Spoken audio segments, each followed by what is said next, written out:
न्याय के देवता शनिदेव की जब कभी बात होती है तो बहुत सारी भ्रांतियाँ देखने और सुनने को मिलती हैं।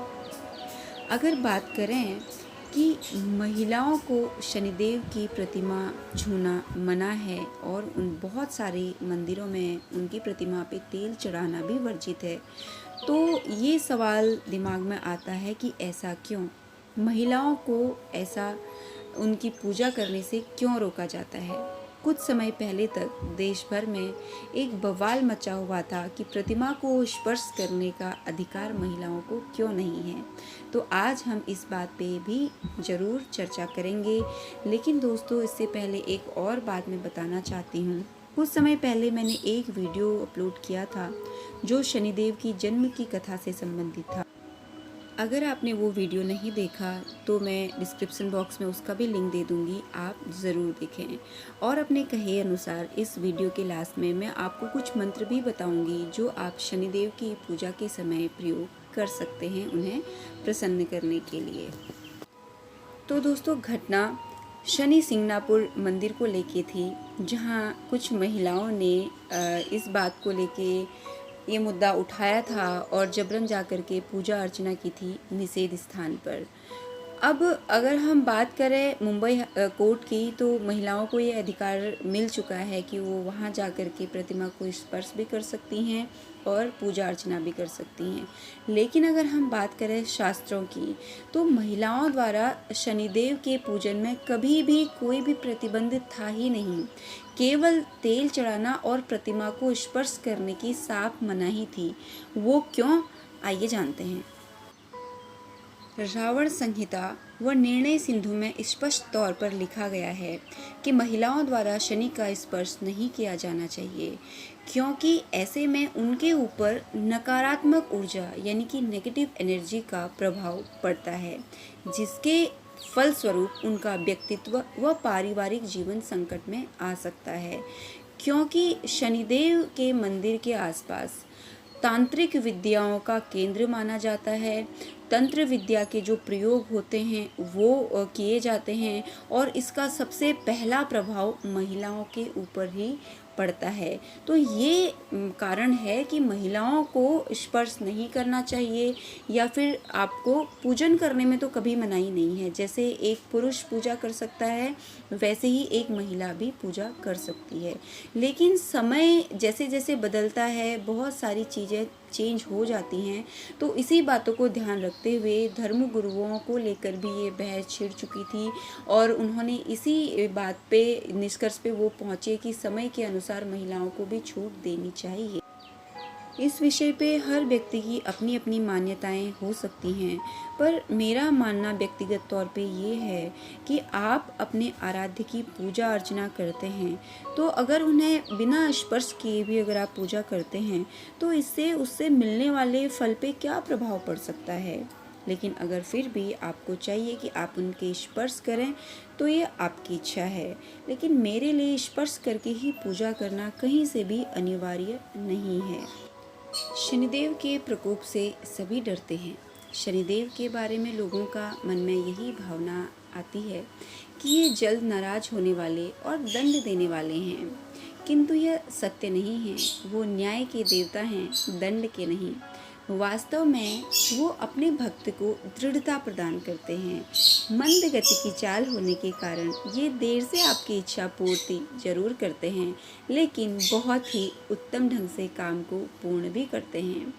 आमतौर पर लोग इन्हें दुखदायी ग्रह के तौर पर देखते हैं, परंतु यह सच है, न्याय के देवता हैं और दंड के विधान का पालन करना इनका कर्तव्य है। और ये कर्तव्य इनको स्वयं देवों के देव महादेव ने दिया है। इच्छाएं भी पूरी करते हैं शनिदेव। शनिदेव को दुखदाई ग्रह मानना आप छोड़ दीजिए, क्योंकि सत्य तो ये है कि ये केवल आपको परेशान ही नहीं करते, बल्कि आप पर आशीर्वाद भी लुटाते हैं। कई बार ये आपसे इतने अधिक प्रसन्न हो जाते हैं कि जहां आप पूरी तरह से असफल हो चुके हैं, वहां भी आपको सफलता दिलाकर ऊंचाइयों तक ले जाते हैं, जहां की आपने कल्पना भी नहीं की होगी। तो जानते हैं उनके व्रत और विधि विधान के तरीके। हर शनिवार को मन लगाकर शनिदेव की पूजा करने से आपको उनका आशीर्वाद अवश्य मिलता है।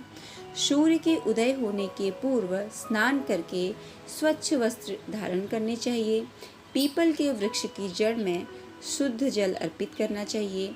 पीपल के वृक्ष के सामने सरसों के तेल का दीपक जलाना चाहिए। सबसे पहले शिव जी तथा कृष्ण जी की आराधना करना शुभ माना जाता है, क्योंकि शनिदेव को भी ये बहुत प्रिय हैं। शनिदेव के 10 नामों का उच्चारण भी करना चाहिए। कोणस्थ, कृष्ण, पिप्पला, शौरी, यम, पिंगलो, रौद्रोतको, बभ्रु, मंद, शनैश्चर। पूजा के बाद पीपल के वृक्ष के तने पर सूत के धागे से 7 बार परिक्रमा करनी चाहिए। अब शनिदेव के मंत्रों का जाप अवश्य करें। शमी के वृक्ष की पूजा भी शुभकारी मानी जाती है। शाम के वक्त भी शनि के मंत्रों का जाप करना चाहिए। शनिदेव को काला रंग प्रिय है, इसलिए इस दिन सरसों के तेल और काले तिल आदि अर्पित करने चाहिए। कुछ और भी बातों का ध्यान रख सकें तो क्या कहने। शनिदेव की पूजा उनकी प्रतिमा के समक्ष न करके उस मंदिर में करनी चाहिए जहां वे शिला रूप में स्थापित किए गए हों। शनिदेव के नाम पर दीपक प्रज्वलित करना उत्तम है, लेकिन तेल को उड़ेल कर बर्बाद ना करें। इस दिन किसी गरीब को एक समय का भोजन अवश्य कराना चाहिए। तामसिक भोजन ग्रहण बिल्कुल ना करें। अपना आचरण शुद्ध व सभी से अच्छा व्यवहार करें। अब जानते हैं कुछ मंत्र। सबसे पहले आता है शनि गायत्री मंत्र। ओम शनैश्चराय विद्महे छायापुत्राय धीमहि। शनि बीज मंत्र। ओम प्रां प्रीं प्रों शः शनैश्चराय नमः। अब आता है शनि स्तोत्र। ओम नीलांजन समाभासं रविपुत्रं यमाग्रजं छाया मार्तंड संभूतं तम नमामि शनैश्चरम्।